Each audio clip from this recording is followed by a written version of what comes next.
Last part में हमने देखा था कि थंडर सिटी का कंपटीशन शुरू हो गया था, जिसमें माइक के फादर ने भी मास्क लगाकर पार्टिसिपेट करा था ताकि वो माइक को थंडर सिटी का मास्टर बनने के काबिल बना सके। इस तरफ सभी डीमंस भी थंडर सिटी की ओर आ रहे थे। अब आगे तो इस पार्ट की शुरुआत में हम देखते हैं कि माइक ने थंडर सिटी के सेमीफाइनल को जीत लिया था, जिसकी वजह से फाइनल में बस वो मास्क वाला बंदा और माइक बचे थे। इस तरफ हम कुछ लड़कियों को देखते हैं जो माइक को चीयर कर रही थी।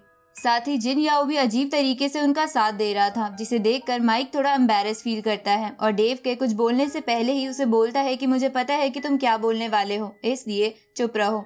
उसी वक्त डेव वहाँ एक बेटिंग की दुकान देखता है जिसमें फाइट में जीतने वाले पर दाव लगाया जा रहा था। तो ये देखकर डेव माइक से पैसे मांगता है और उस दुकान के पास जाता है, जहाँ जाने पर माइक देखता है कि उसके ऊपर बहुत ही कम दाव लगा है और सारा दाव उस मास्क वाले बंदे के ऊपर लगा हुआ है कि वही फाइनल जीतेगा। तो अब ये देखकर माइक गुस्से में कहता है कि मैं 9th लेवल पर हूँ, फिर भी लोगों को ऐसा क्यों लगता है कि मैं फाइनल नहीं जीत सकता। इस पे डेव माइक से कहता है कि मुझे भी ऐसा ही लगता है कि तुम उस बंदे से नहीं जीत पाओगे। ये सुन के माइक उससे कहता है कि तुम मेरे दोस्त होने के बाद भी ये कह रहे हो। इस पे डेव उससे कहता है कि मैं बिल्कुल सीरियस हूँ, क्योंकि वो बंदा एलिमेंटल हार्ट को कंट्रोल करना तुमसे बेहतर जानता है। ऊपर से उसकी थंडर एलिमेंट पर काफी अच्छी पकड़ है, तो तुम उसके सामने थंडर एलिमेंट का इस्तेमाल मत करना। ये सुन के माइक डेव से कहता है कि ऐसा सब तो तभी हो सकता है जब वो बंदा 10th लेवल पर हो। इस पे डेव माइक से कहता है कि ऑरेकल ऑफ विजडम होने के नाते मुझे तो लगता है कि वो उससे भी ऊपर है। ये सुन के माइक हैरान हो जाता है और डेव से कहता है कि तुम तो उसकी बहुत तारीफ कर रहे हो। जिस पे डेव माइक से बोलता है कि तुम्हें भी पता है कि वो कितना ताकतवर है, क्योंकि इस कंपटीशन में 5 9th लेवल के कल्टीवेटर्स थे, जिनमें से 4 को वो ऑलरेडी हरा चुका है और अब बस तुम बचे हो। इस पे माइक डेव से बोलता है कि मेरी भी एलिमेंटल हार्ट की स्ट्रेंथ पिछले दिनों काफी बड़ी है, लेकिन मैं अभी तक ब्रेक थ्रू नहीं कर पाया, पर हो सकता है इस फाइट के दौरान मेरा ब्रेक थ्रू हो जाए, इसलिए मैं अपनी पूरी जान लगाऊंगा। इस पे डेव उससे बोलता है कि तुम ही जीतोगे। उसी वक्त डेव अपना सारा पैसा उस मास्क वाले बंदे पर लगा देता है। तो ये देखकर माइक गुस्सा होते हुए बोलता है कि एक तरफ तुम मुझे मोटिवेट कर रहे हो और दूसरी तरफ पैसा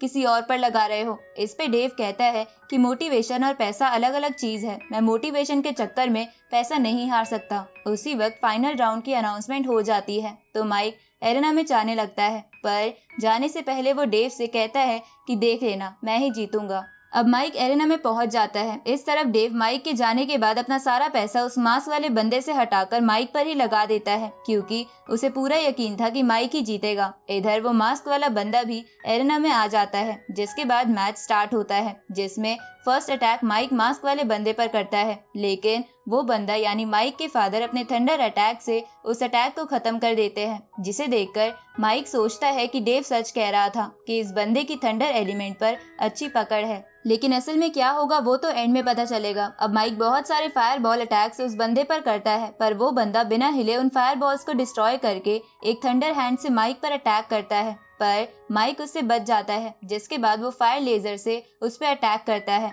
और उससे क्लोज रेंज में लड़ने लगता है, जिससे माइक के फादर थोड़े पीछे हो जाते हैं, लेकिन वो अपने थंडर अटैक से माइक को दूर कर देते हैं। इधर डेव बोलता है कि रेड क्वीन की ट्रेनिंग की वजह से माइक अच्छी तरह उस मास्क वाले बंदे के अटैक से बच पा रहा है। अब माइक उस बंदे पर अपना टोर्नेडो अटैक करता है, तो माइक के फादर उन टोर्नेडोज को अपनी थंडर पावर से एक ही जगह रोक देते हैं। तो ये देखकर माइक वाटर को फ्रीज करके उन पे अटैक करता है, पर वो अपने पंच से उस आइस को तोड़ देता है, लेकिन माइक अपनी आइस में उन्हें कैद कर लेता है। तो ये देखकर माइक को लगता है कि अब वो जीत जाएगा। उसी वक्त वो बर्फ टूटने लगती है, जिसे देखकर ग्रैंड एल्डर वहाँ बैठे लोगों को प्रोटेक्ट करने के लिए एरेना पर एक बैरियर बना देते हैं। उसी वक्त वो बंदा बर्फ तोड़कर बाहर आ जाता है, लेकिन माइक देखता है कि बर्फ टूटते ही उस बंदे ने अपनी पावर को बंद कर लिया था, ताकि वहाँ बैठे लोग हर्ट ना हो। इस बात से माइक को लगता है कि वो बंदा भी थंडर सिटी से ही है। उसी वक्त डेव माइक से टेलीपैथी के थ्रू बोलता है कि ये बंदा हमारी समझ से ज्यादा ताकतवर है, इसलिए संभल कर रहना। ये सुन के माइक अपना आर्मर पहन के एलिमेंटल स्पेयर से उस बंदे पर लगातार अटैक करने लगता है, लेकिन माइक के फादर वो स्पेयर तोड़ देते हैं और उस पर लगातार इधर उधर डायरेक्शन से अटैक करके उस पर एक बहुत ही खतरनाक अटैक करते हैं, जिसे देखकर सबको लगता है कि माइक बहुत ज्यादा इंजर्ड हो गया होगा। पर धुआं हटने के बाद डेव को पता चलता है कि उस बंदे ने अपने अटैक की डायरेक्शन थोड़ी सी बदल दी थी, जिसकी वजह से वो अटैक माइक को नहीं लगा। साथ ही उसे लग रहा था कि अगर ऐसा ही चलता रहा तो माइक ये कंपटीशन नहीं जीत पाएगा।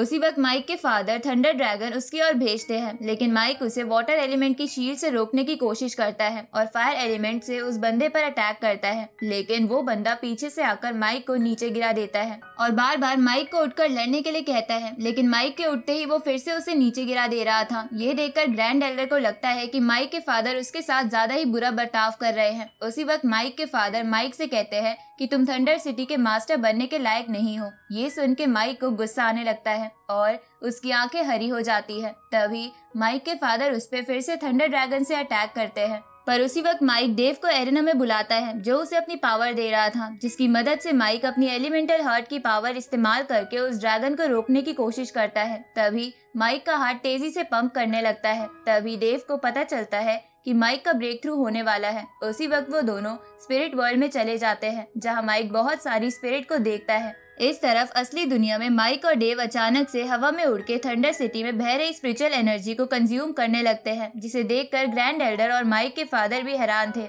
अब माइक के एलिमेंटल हार्ट का ब्रेक थ्रू पूरा हो जाता है। उसी वक्त माइक उस बंदे पर थंडर एलिमेंट से अटैक करता है, तो माइक के फादर भी उसे थंडर शील्ड से रोकने लगते हैं, लेकिन अब उन्हें माइक को रोकने में थोड़ी दिक्कत हो रही थी, जिसे देखकर वो समझ जाते हैं कि माइक अब थंडर सिटी के मास्टर बनने के काबिल हो चुका है। तभी वो माइक का हाथ पकड़ लेते हैं। उसी वक्त माइक को उस मास्क वाले बंदे में अपने फादर की झलक दिखाई देती है। तभी माइक के फादर हार मान के एरेना से बाहर जाने लगते हैं, तो माइक को जीतता देख उसके सपोर्टर्स बहुत ज्यादा खुश हो जाते हैं और वो मोटी लड़की तो खुशी के मारे अपने कपड़े भी उतारने लगती है, जिसे जिन याओ आकर कहता है कि थोड़ा अपने आप पर कंट्रोल करो। इस तरफ माइक उस बंदे के पीछे जाने लगता है ताकि वो जान सके कि वो कौन है, पर ग्रैंड एल्डर ये देखकर माइक को रोक लेते हैं और उसे थंडर सिटी का नया मास्टर घोषित कर देते हैं। तभी डेव माइक से कहता है कि तुम मेरी मदद की वजह से जीते हो, जो असल में चीटिंग थी। इस पे माइक कहता है कि वो बंदा भी आगे के लेवल पर था, इसलिए तुम्हारी मेरी मदद करना बराबर हो गया है। इस तरफ डेव बेट वाली शॉप पे जाके सारे पैसे कलेक्ट कर लेता है। इधर माइक भी अपने जीतने की वजह से खुश हो गया था, पर वो ग्रैंड एल्डर से धीरे से पूछता है कि असल में वो बंदा था कौन। लेकिन ग्रैंड एल्डर माइक को इग्नोर करते हुए अनाउंसमेंट करते हैं कि अब माइक को अवार्ड देने के लिए बहुत ही खास पर्सन आ रहे हैं। उसी वक्त उस एरेना में बहुत सारी स्पिरिचुअल बटरफ्लाईज आ जाती हैं। साथ ही माइक की मॉम भी उसके पीछे आ गई थी और इसी के साथ ये पार्ट यहीं पर खत्म होता है।